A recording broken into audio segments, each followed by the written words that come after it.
Buenas tardes. Es un placer compartir mesa con la concejal de Bienestar Social, con Irene Vázquez, y con nuestro ponente, Josep Bernabeu.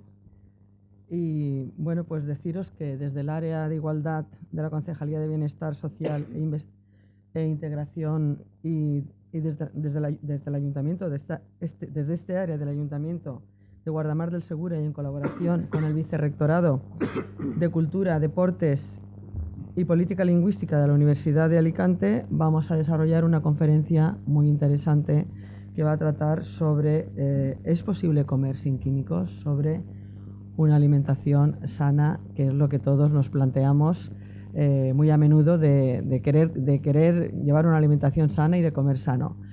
Muchas veces nos lo planteamos, pero es difícil conseguirlo, porque tampoco tenemos todos los conocimientos, y es precisamente hoy donde yo estoy interesadísima de poder escuchar la ponencia, pues para tomar algunos ejemplos y algunas recetas para poder de verdad llevar esa dieta sana y equilibrada, pues que es una manera de prevenir contra muchas enfermedades y muchos tipos de degeneraciones de nuestro organismo. Así es que estoy encantada de estar aquí con el ponente, Josep Bernabeu Mestre, que es profesor de la Universidad de Alicante y que va a abordar esta problemática relacionada con la alimentación, medio ambiente y salud. Así es que, sin más dilación, le dejamos con el experto, con Josep Bernabeu. Muchas gracias. Muchas gracias. Bien, el título de la conferencia, de las reflexiones que quiero compartir, efectivamente es comenzar con una pregunta: si es posible comer sin químicos. A lo mejor puede sorprender esta pregunta. Y a partir de esta pregunta y las reflexiones que introduciré, como ha dicho la alcaldesa, por intentar hacer una invitación, ¿no?, a que recuperemos una alimentación más saludable, en la medida en que a través de la alimentación, como bien saben las nutricionistas que nos acompañan, conseguimos un buen estado de salud, y con un buen estado de salud conseguimos un bienestar y conseguimos, y existe, que yo creo que sí, al menos en pequeñas porciones a veces, eso que se llama la felicidad, ¿no? Y esto es importante. Bien, lo primero es por qué una conferencia, por qué una charla sobre los químicos que están presentes en los alimentos. Evidentemente, si preguntamos ¿es posible comer sin químicos?, damos por hecho que los alimentos llevan químicos, ¿no?, en su mayoría. Bien, esto fundamentalmente por tres razones. La primera, porque esta realidad es una realidad que ha venido de la mano de esto que llamamos el progreso, ese progreso en el que muchas veces los seres humanos nos olvidamos de un principio que es básico y que yo insistiré en él a lo largo de la charla, que es el principio de precaución. Es decir, toda innovación científica y tecnológica es positiva en un principio, pero a veces también nos acarrea o nos puede acarrear problemas, y no siempre nos hacemos la pregunta de si estamos teniendo en cuenta las consecuencias que no vemos de manera inmediata, pero que a lo mejor a largo plazo sí que se pueden producir, consecuencias de carácter negativo, ¿no? Evidentemente, la presencia de químicos en los alimentos, ahora ya tenemos desde hace mucho tiempo evidencia científica de que están afectando a la salud humana, y además de manera particular a las mujeres, ¿no? Lo que vamos a compartir hoy aquí tiene mucho sentido en esta conmemoración dedicada al Día de la Mujer, precisamente por lo que ahora explicaré. En segundo lugar, porque la presencia de estas sustancias químicas en los alimentos responde a un modelo de producción y de consumo de alimentos que resulta poco sostenible. Es más, yo me he atrevido a escribir nada sostenible, y que sí o sí tenemos que empezar a pensar en cambiar. Y la tercera cuestión es porque si realmente tenemos un problema, tenemos la evidencia científica de que esto es un problema y tiene consecuencias negativas para nuestra salud, y además de esto viene de la mano de un modelo de producción y consumo de alimentos que no es sostenible desde ningún punto de vista, desde el punto de vista medioambiental, ni desde el punto de vista económico, ni desde el punto de vista de la equidad social, que es lo más importante, evidentemente tenemos que buscar una alternativa. La alternativa la tenemos y en este momento probablemente estamos en esa situación en la que puede servir la metáfora del entrenador del equipo de fútbol que tiene en el banquillo la alternativa pero no se atreve a darle y que entre a jugar en el campo de manera plena, como puede ser la alimentación de producción ecológica, ¿no? Un sistema de producción y consumo de alimentos ecológicos. Por tanto, estos son los temas que abordaremos: la contaminación química de los alimentos, los orígenes de esa contaminación química que tienen que ver con la revolución industrial, que tienen que ver con todo esto que llamamos la industrialización, y que evidentemente nos ayuda a entender por qué hemos llegado a este punto. Y esto además no solo nos permite entender por qué hemos llegado a este punto, sino sobre todo cuáles son las alternativas o cuáles son las soluciones. Hablaré de la revolución agroquímica, esa revolución agroquímica que alcanzó una particular intensidad después de la Segunda Guerra Mundial frente a un problema que era evidente, como era el gran crecimiento de la población mundial, y por tanto cuando se lanzó aquel grito de alarma de necesitamos producir más alimentos, y entonces, digamos, la ciencia y la técnica se pusieron al servicio de esta necesidad y efectivamente incrementaron la producción, pero con un sistema, insisto, que hemos demostrado luego que no es sostenible. Y por último, hablaremos de la agroecología como esa transición amable hacia la sostenibilidad que parece que puede ser la solución. Esta es un poco la cuestión. Claro, una pregunta, ¿no? Es decir, que yo les invito a hacerse. ¿Con qué criterios medimos la calidad de los alimentos? Cuando la mayoría son mujeres, pero quiero pensar que también los hombres que están aquí ya comparten esas tareas de ir a comprar los alimentos, cocinarlos, etc. Y si no, este es el camino, nos tenemos que poner las pilas todos y hay que empezarlo. Además, esta mañana teníamos una clase de educación nutricional en la universidad y hablábamos de la importancia de enseñar a cocinar en la escuela, ¿no? Enseñar a cocinar a niños y a niñas, No se trata de recuperar aquello de las niñas hacían cocina y los niños no sabíamos muy bien lo que hacíamos, ¿no? Todos a la cocina, porque es una forma también. Pero vuelvo a esta pregunta: ¿con qué criterios medimos la calidad de los alimentos? Cuando vamos a comprar, ¿qué utilizamos? ¿El criterio del precio, el criterio de la marca? ¿Nos fijamos en la presentación, en la apariencia, en la frescura, el sabor, el aroma? ¿Tenemos en consideración alguna vez el valor nutritivo del alimento?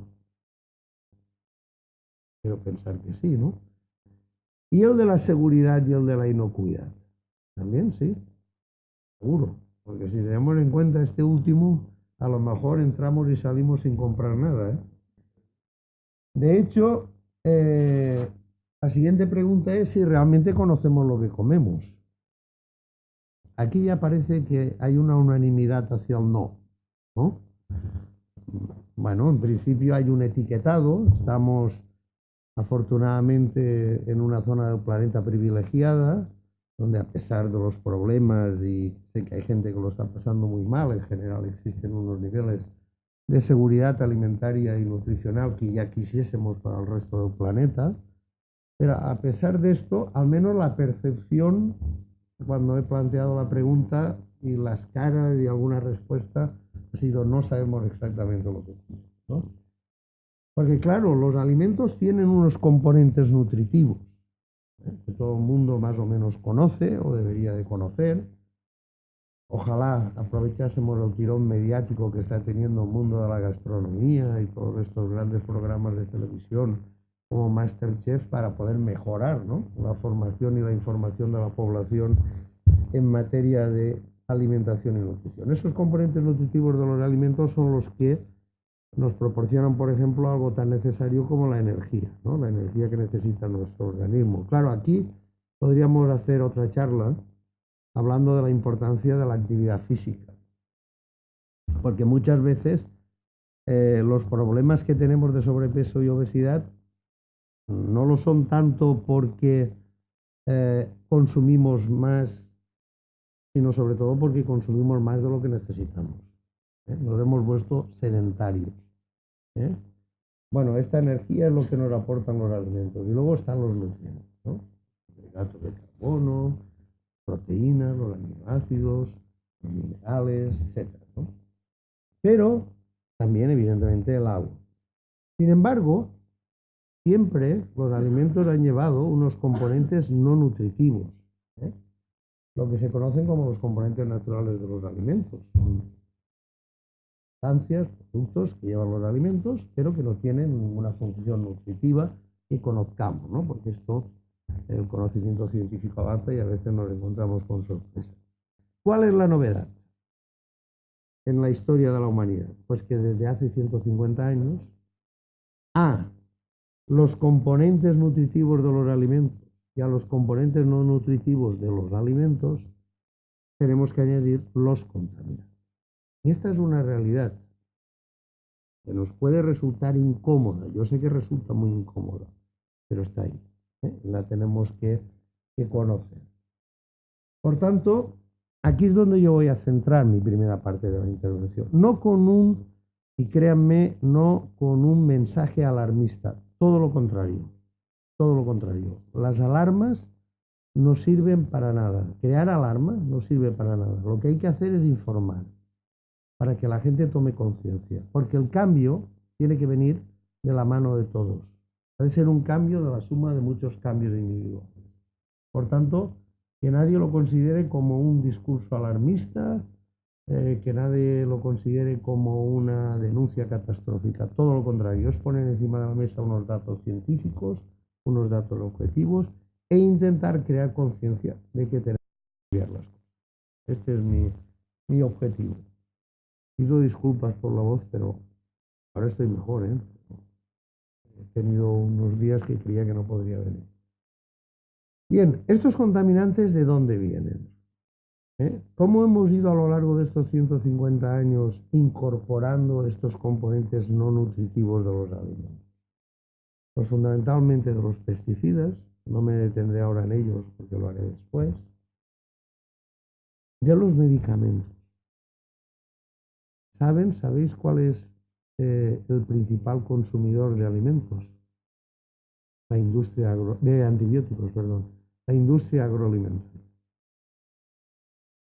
Por una serie de prácticas de doping, vamos a decirlo claramente, que conllevó la revolución agroquímica y que obliga a este consumo masivo de antibióticos que al final por la cadena trófica acaban en el ser humano y que es una de las razones por las cuales tenemos esta preocupación sanitaria a nivel mundial de la resistencia de los antibióticos frente a los gérmenes. En parte por esto, ¿no? Por este consumo excesivo que hacemos de antibióticos y que es innecesario en la mayoría de los casos. El problema de los metales pesados. Metales pesados, particularmente preocupante este tema, como veremos en el tema del pescado. Bueno, pues un alimento importante, ¿no? La cuestión de los nitratos, la Comunidad Valenciana, por desgracia, es un tema que padecemos mucho, ¿no? Porque durante muchos años los acuíferos se han visto contaminados con estas sustancias y esto, por ejemplo, del agua llega a nuestro organismo, los radionúclidos. Pero sobre todo, y por eso quiero empezar con ellos, los primeros contaminantes que llegan a los alimentos de forma masiva o importante son los aditivos. Es decir, cuando empezamos a introducir en los alimentos colorantes, conservantes, etcétera, es decir, todo un conjunto de productos, es cuando la química se pone al servicio de la alimentación, al servicio de la industria alimentaria, y entonces efectivamente hay una necesidad de evitar el deterioro del alimento. Es decir, muchos de estos aditivos son necesarios, porque sin estos aditivos pues no podríamos conservar los alimentos el tiempo que lo podemos conservar y no podríamos llevar alimentos a población que está lejos del punto de producción y por tanto lo tenemos que conseguir. Pero sin embargo, si hacen un rápido repaso por otras funciones de los aditivos, como modificar la textura, como modificar el sabor o el aroma, cómo modificar el color. La pregunta es, ¿realmente estos aditivos son técnicamente indispensables? ¿Por qué nos empeñamos en uniformizar los sabores añadiendo aditivos que son saporificantes? Al final ya no sabemos si las fresas, si el sabor a fresas son las fresas de Guardamar y hacéis fresas. Menos, pero se hacían, y buenas fresas, ¿no?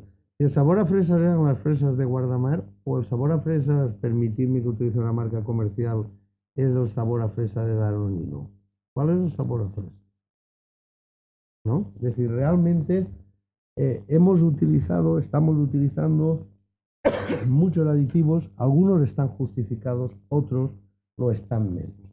Claro, el problema, ¿cuál es? El problema es que hasta que nos hemos dado cuenta de los riesgos para la salud que conllevaban estos aditivos, que al final son una de las fuentes principales de los contaminantes químicos de los alimentos, han transcurrido muchos años.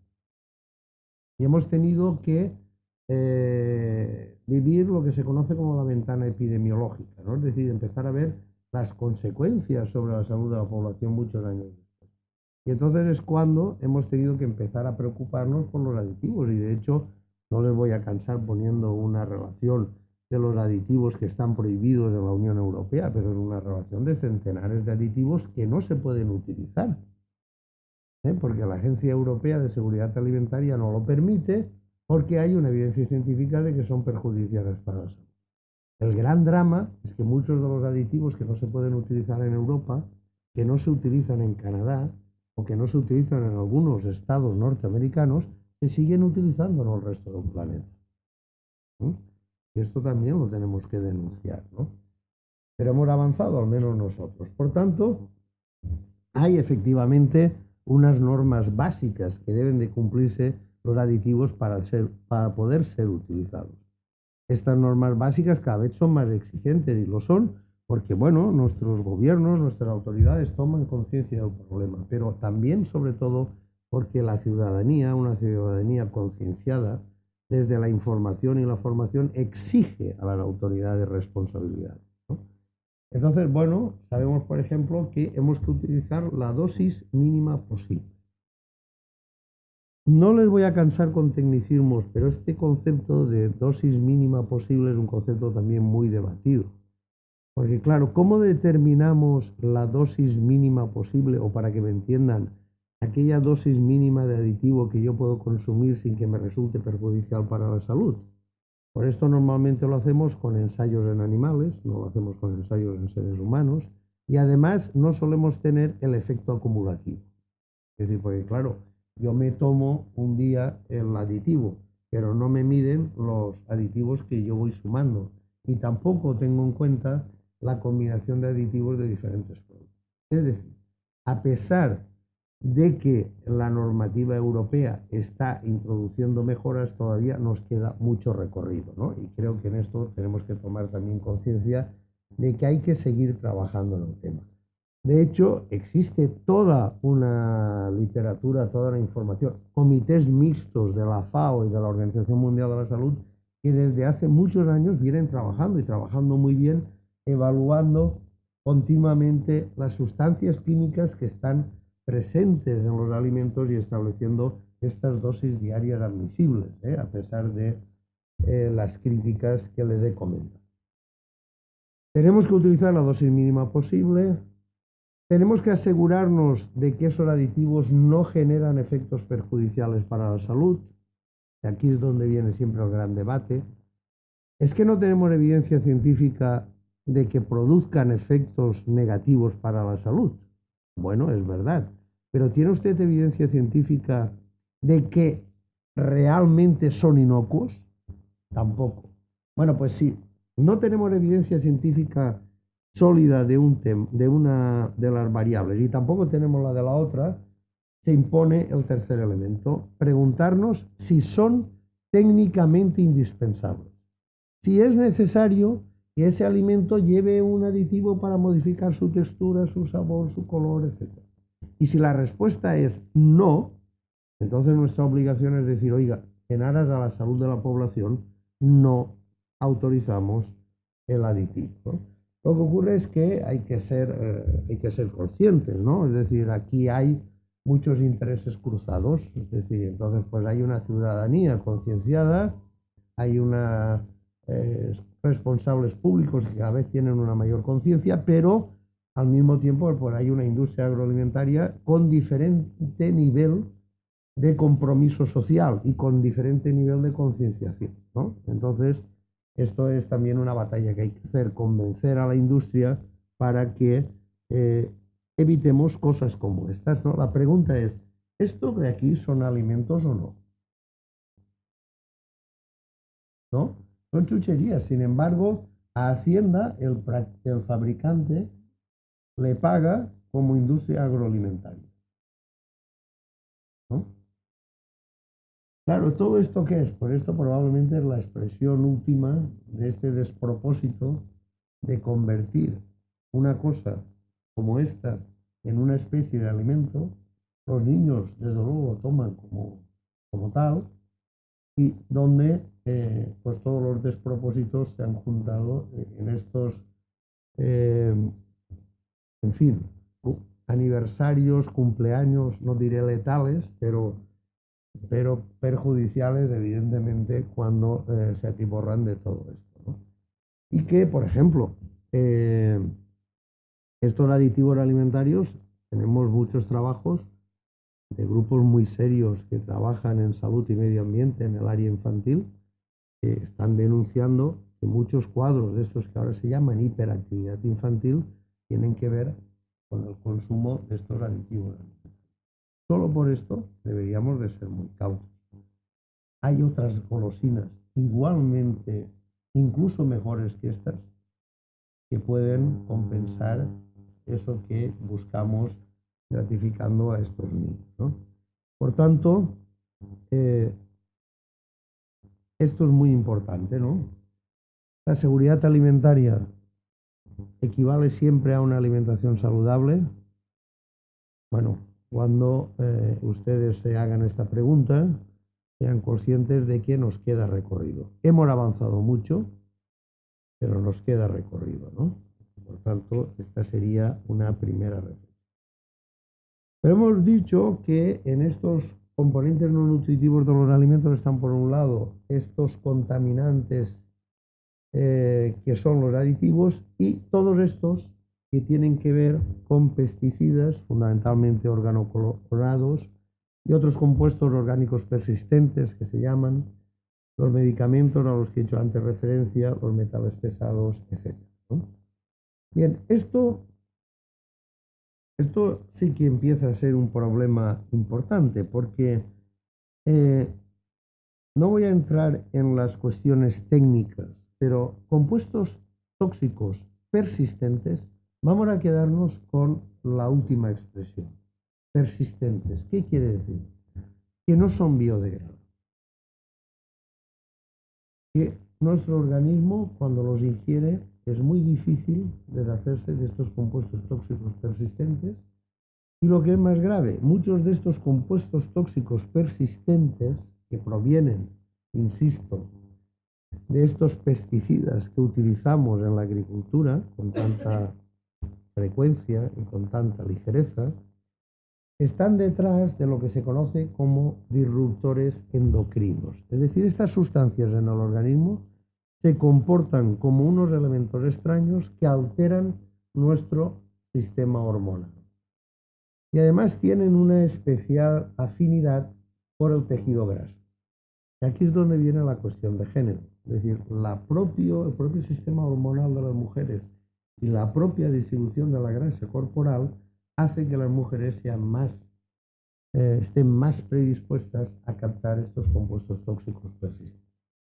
Y de hecho, los efectos sobre la salud de estos compuestos tóxicos persistentes se han relacionado con todo un conjunto de patologías, que fundamentalmente muchas de ellas tienen el calificativo, la condición de patología de mujer.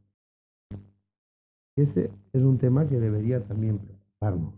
Yo muchas veces me he preguntado si en lugar de afectar fundamentalmente a las mujeres nos afectase a los hombres, si no nos hubiésemos movido un poco más. La experiencia histórica me dice que si en lugar de ser una patología de mujeres fuese patología de hombres, ya estaríamos en marcha. O con más velocidad de que lo hacemos, ¿no? Estamos próximos al 8 de marzo, yo creo que es un buen día para reivindicar esto, ¿no? Se ha relacionado con la infertilidad. Pues llamará la atención la gran cantidad de clínicas de fertilidad. Esto no responde solo a una cuestión demográfica, que también lo hace, es decir, afortunadamente las mujeres hoy en día en nuestro país pueden desarrollar un proyecto personal, profesional, vital. Esto ha llevado a que nuestra dinámica demográfica haga que la incorporación de las mujeres a la maternidad sea más tarde y por tanto pues explica también parte de estas consultas especializadas, ¿no? Que requieren un seguimiento.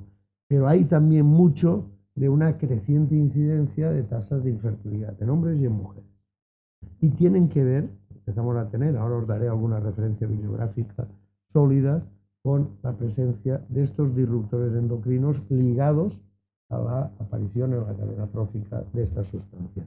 La endometriosis, una patología de mujeres. Solo las mujeres padecéis endometriosis. Cuando hablas con los colegas de ginecología te dicen, es que no te puedes imaginar la creciente incidencia de endometriosis, lo incapacitante además que es esta patología, lo mal que lo pasan las mujeres, ¿no? Y muchos de estos cuadros de endometriosis, pues a lo mejor los podríamos evitar o minimizar mejorando nuestra alimentación y por tanto disminuyendo la presencia de químicos en los alimentos, las malformaciones congénitas, los trastornos de los tiroides. Cuando te dicen los endocrinólogos, es que es increíble la cantidad de trastornos de tiroides, cuadros subclínicos. ¿Esto por qué? ¿Por qué razón? Entonces, claro, cuando luego los pones en relación con los colegas que están trabajando en medio ambiente y salud, dicen, es que es esto. Es que resulta que estos disruptores endocrinos están provocando esto, igual que bueno, aquí en la Universidad de Elche, sin ir más lejos. Tenemos un grupo de investigación muy importante y hace tiempo que está trabajando en el papel de los disruptores endocrinos en la aparición de diabetes tipo 2, que tiene que ver pues, precisamente con esto, ¿no? Problemas de desarrollo y de aprendizaje, ¿no? Lo que os decía de la hiperactividad, las alteraciones hormonales y neurológicas muchas veces ligadas a esto, y sobre todo ese grupo de enfermedades emergentes, fibromialgia, síndrome de fatiga crónica, síndrome de sensibilidad química múltiple, patologías todas de mujeres. En Guardamar no sé si tenéis una asociación de afectadas de fibromialgia. En muchos pueblos, en muchas localidades, existen asociaciones de enfermas de fibromialgia, de fatiga crónica, sensibilidad química múltiple, etc., ¿no? Tenemos evidencia científica. Simplemente he puesto este texto, ¿no? Para quien pueda estar interesado. Nuestra contaminación interna. Concentraciones de compuestos tóxicos persistentes en la población española. Un magnífico texto de divulgación que tiene detrás años de investigación, ¿no? De varios grupos de universidades, centros de investigación, hospitales públicos españoles, que están en red con proyectos de investigación europeo, liderados por Miquel Porta, ¿no? Catedrático de Medicina Preventiva de la Universidad Autónoma de Barcelona. Para quien quiera tener acceso vía internet sin tener que gastarse dinero, tenéis esta magnífica monografía editada también por Miquel Porta, Alimentación, Medio Ambiente y Salud. Muy didáctica, redactada con un lenguaje sencillo, directo, entendible y que es un magnífico texto para concienciarse. Insisto, no para alarmar. Vamos a tomar conciencia, porque estamos a tiempo de hacer el cambio. Hay que hacerlo sin catastrofismos, pero hay que hacerlo. El origen de la contaminación generalizada por compuestos tóxicos persistentes, lo he dicho antes. Perdón. Esa agricultura biotecnológica que tiene su origen en lo que conocemos como la revolución agroquímica, ¿no? Una revolución agroquímica que tiene sus antecedentes, pero no me voy a extender en ellos, que tampoco quiero alargarme, en lo que sería la revolución industrial. Simplemente, fijaros,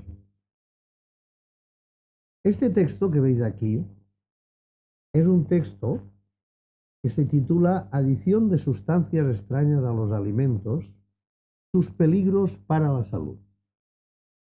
¿De qué año diríais que es? De 1921.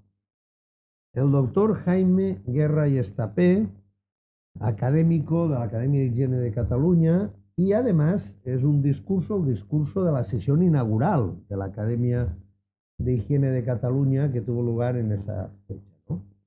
Y fijaros, es un texto muy breve, ¿no? Lo leo. Es decir, esto cuando te explican cómo tienes que hacer un PowerPoint te dicen que nunca pongas un texto con tanto, pero bueno, no pasa nada, ¿no? Dice, me propongo, decía él en 1921, demostraros que es necesario, pero de una manera inaplazable. En 1921 los científicos ya decían, oiga, de manera inaplazable, que la ciencia se dedique con ahínco al estudio de los efectos que produce sobre el organismo la adición de antisépticos a los alimentos. En aquel momento los antisépticos eran uno de los conservantes que se utilizaban, ¿no? La añadidura en estos de colorantes, especialmente los derivados de la hulla, y la sustitución de las sustancias naturales por productos artificiales, que si logro demostrar que son altamente nocivas para el organismo humano, con ello tal vez se marcarán nuevos factores dignos de ser tenidos en cuenta en muchos procesos patológicos. ¿Qué nos estaba diciendo el doctor Jaime Guerra y Estapé? Bueno, pues que se estaban enfrentando ya en aquel momento con una serie de patologías que no explicaban por qué estaban teniendo aquella incidencia y que parece que podían tener relación con la introducción de estos aditivos, ¿no? Como veíamos. De hecho, la química se puso al servicio de la alimentación y ayudó a la humanidad a superar el problema del hambre y la desnutrición. Pero el problema es lo que les decía al principio, cuando no somos capaces de medir adecuadamente los efectos positivos y los efectos negativos. Al mismo tiempo que la química fue capaz de resolver muchos problemas, pues también se utilizó para muchas adulteraciones. De hecho, ese conocimiento químico es lo que permitió que comerciantes con pocos escrúpulos pudiesen sustituir algunos componentes de los alimentos por sustancias más económicas. Que se intentase hacer más atractivo el alimento, utilizando un colorante que le daba una frescura, una presentación que no era la natural, o prolongar la conservación de los alimentos con sustancias conservantes. De hecho, la aparición de la legislación alimentaria en toda Europa tiene que ver con el incremento del fraude, ¿no? Ese fraude, insisto, estaba detrás de esto. Esto lo ha estudiado muy bien un investigador valenciano, que luego en la Universidad de Alicante le publicamos el libro, se llama De la cocina a la fábrica, de la cuina a la fábrica, ¿no? El alimento industrial y el fraude, el caso valenciano en el contexto internacional. Y explica muy bien cómo los valencianos, que hemos sido siempre los grandes innovadores, lo hemos hecho todo muy bien, en Chocotet, pero molt bé, pero a veces nos hemos pasado también de frenada, ¿no? Y éramos unos águilas con esto de utilizar también algún tipo de fraude, ¿no? Entonces, bueno, pues él lo explica con mucha gracia, pero eso permitió que las autoridades en su momento se pusiesen de alguna manera, si me permite la expresión, las pilas y realmente toda una legislación de carácter protector que mejoró sin duda la seguridad alimentaria y nutricional, ¿no? Claro, los propios cambios en la cadena alimentaria. Tenemos que pensar que en estos últimos 150 años hemos asistido a la aparición de nuevos alimentos. ¿Qué son nuevos alimentos? Pues son alimentos procesados industrialmente, que no existen en la naturaleza, que nosotros los hemos creado y que los hemos incorporado. ¿Podemos pensar en una vida cotidiana sin galletas, sin chocolate, sin margarina? Son complicados, ¿no? O las nuevas formas de procesar antiguos alimentos, ¿no? Que también introdujo la cadena, las nuevas modalidades de relación entre el productor y el consumidor y sobre todo los nuevos hábitos alimentarios, ¿eh? Algo realmente terrible como es el calentar, servir y comer frente al televisor. ¿eh?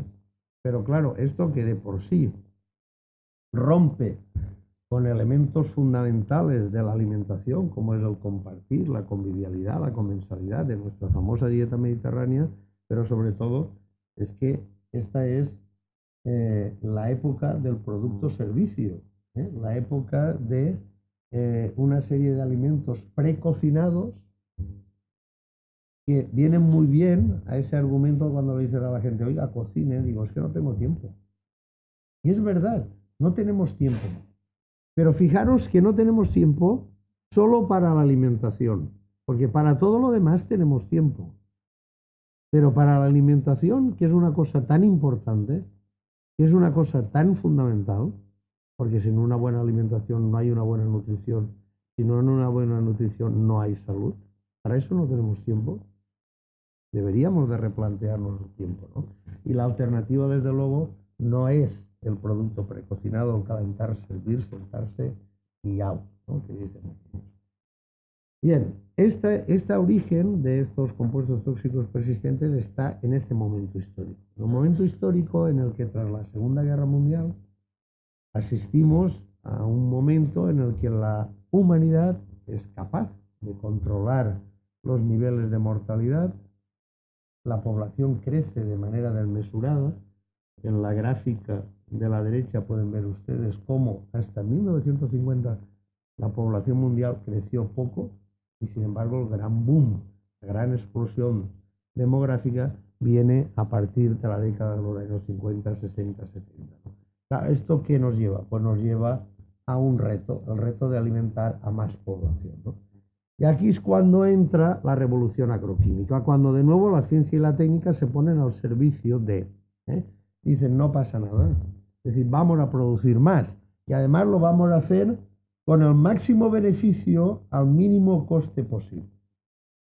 Esto del máximo beneficio al mínimo coste posible tiene sus consecuencias, ¿no?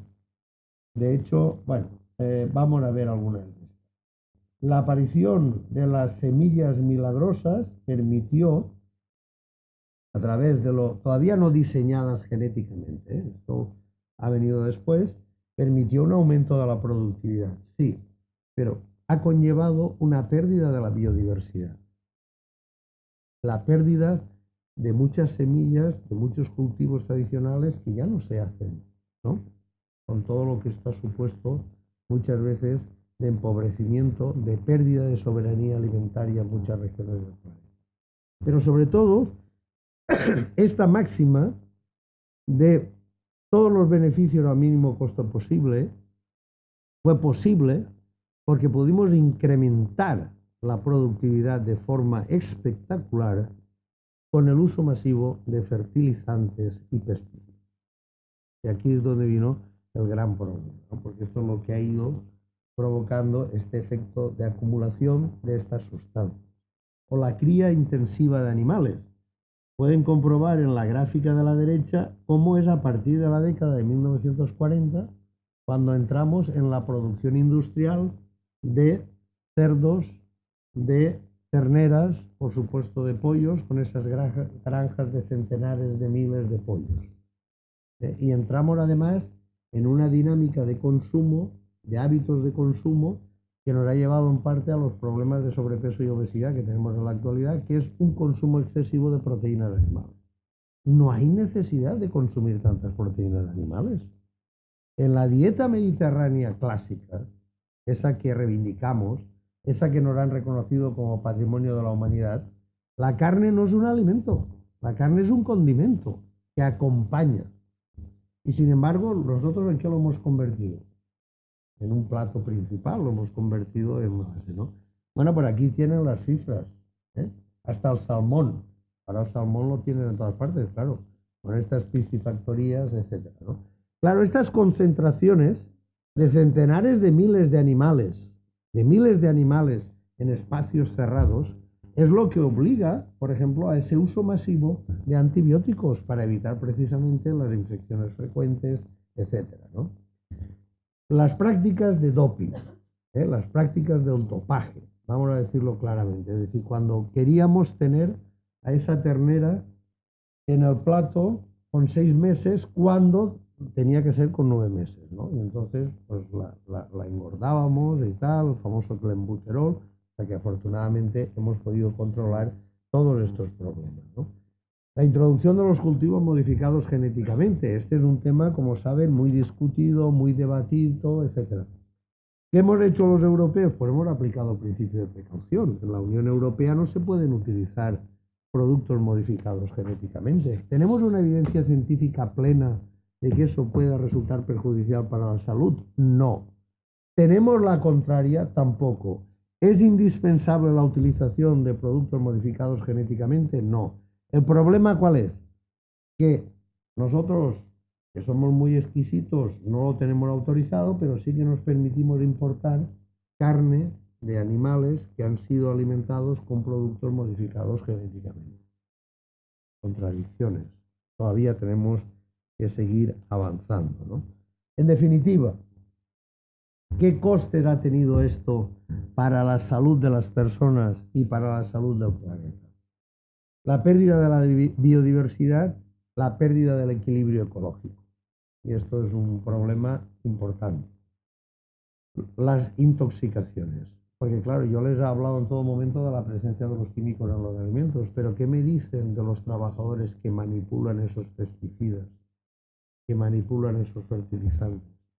Nosotros tenemos afortunadamente unos sistemas de regulación de la actividad laboral que en principio protegen a nuestros trabajadores, pero solo hay que ir a África o a otros continentes, estas normas no existen. Y muchas de estas actividades agrícolas están deslocalizadas precisamente en estos países porque consiguen unos precios más competitivos porque, entre otras cosas, no tienen los costes de esta prevención, ¿no? Las consecuencias que han tenido las políticas hidrológicas agresivas. La misma Comunidad Valenciana es una víctima de estas consecuencias de unos regadíos muchas veces no justificados, ¿no? Y yo sé que este es un tema polémico, no estoy culpabilizando ni mucho menos comarcas como la Vega Baja del Segura, todo lo contrario.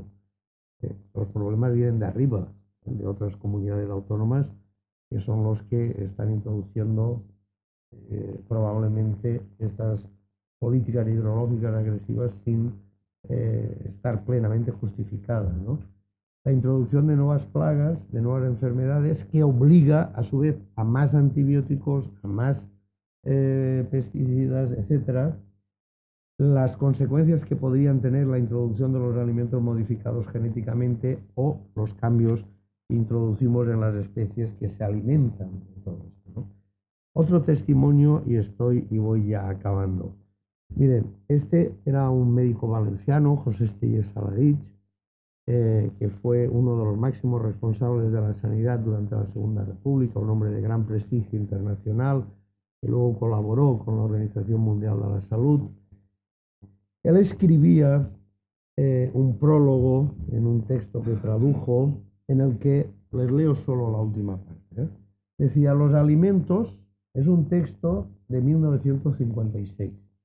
Los alimentos pueden ser adulterados o alterados por abonos sintéticos, herbicidas, insecticidas, sustancias maduradoras, colorantes y aditivos de distinta suerte. Total, que puede crearse una nueva patología. ¿Qué venía a decir Estellés? Estellés, al igual que otros científicos, venían a recordarnos aquello que ya nos decía Jaime Guerra y Estate. Estamos asistiendo a una nueva patología que puede estar detrás de esto. Era el año 56, apenas iniciaba sus pasos la revolución agroquímica. No lo vamos a poder ver porque lo he intentado, pero no se ve bien. Pero yo les invito a que cuando lleguen a casa entren en internet, incluso lo pueden hacer desde sus aplicaciones móviles, como se dice ahora, y teclean 2 tomates y 2 destinos. Es un vídeo de 8 minutos, hecho con una elegancia y con una gracia por la ONG, la Organización No Gubernamental Veterinarios Sin Fronteras, y creo que es un magnífico resumen, divertido además, con humor, de lo que yo les acabo de exponer, ¿no? 8 minutos. Por tanto, y concluyo, producir mayor cantidad de alimentos para disminuir el hambre, menguar los efectos de la desnutrición, fue la consigna hace más de 35 años, ¿no? Cuando pusimos toda la maquinaria científica para decir tenemos que producir más. La respuesta fue esa revolución agroindustrial o agroquímica que está detrás en buena parte de los químicos que tenemos en nuestra alimentación. Parece que ha llegado el momento de que como mínimo digamos alto, vamos a reevaluar. ¿Esto lo podemos seguir manteniendo? ¿O nos planteamos alternativas más sostenibles y por tanto más saludables? La alternativa, una de las alternativas al menos, es la alimentación ecológica. ¿Y por qué es una alternativa? Pues primero porque nos da productos de más calidad nutricional. Productos que garantizan esa inocuidad, el que no van a ser o van a tener efectos negativos para la salud, no presentan riesgos para la salud. Pero además porque son productos respetuosos con el medio ambiente, sostenibles desde el punto de vista medioambiental, ¿no? Por tanto, es hacer una apuesta, primero como consumidores, después, primero como ciudadanos, consumidores, pidiendo que esa alternativa sea viable, que esa alternativa además sea viable para todos y que no haya barreras económicas a la hora de poder acceder a esta alimentación ecológica. Y una alimentación ecológica que tiene que ver con un sistema de producción y consumo de alimentos que renuncia a la cría intensiva de animales, porque entre otras cosas, insisto, no necesitamos tantas proteínas animales, a los fertilizantes químicos y a los pesticidas, y que de alguna manera haga posible esa revolución, esa nueva revolución que está pidiendo la historia de la comida, la historia de la alimentación, y que necesariamente tiene que socavar las bases de la anterior, ¿no? Tenemos que sustituir la revolución agroquímica por la revolución ciudadana del consumidor responsable que en primera persona lo practica y como ciudadano lo exige de una alimentación más sana como puede ser la ecológica. Por tanto, yo empezaba la charla diciendo, ¿es posible comer sin químicos? Es posible comer sin químicos. Pero yo diría que no solo es posible comer sin químicos, sino que es necesario comer sin químicos. Que comer sin químicos puede hacer o puede ayudar a hacer realidad una alimentación más natural, una alimentación más saludable y por tanto también incluso contribuir a la salud medioambiental, que en definitiva también es un elemento importante. Muchas gracias por su atención.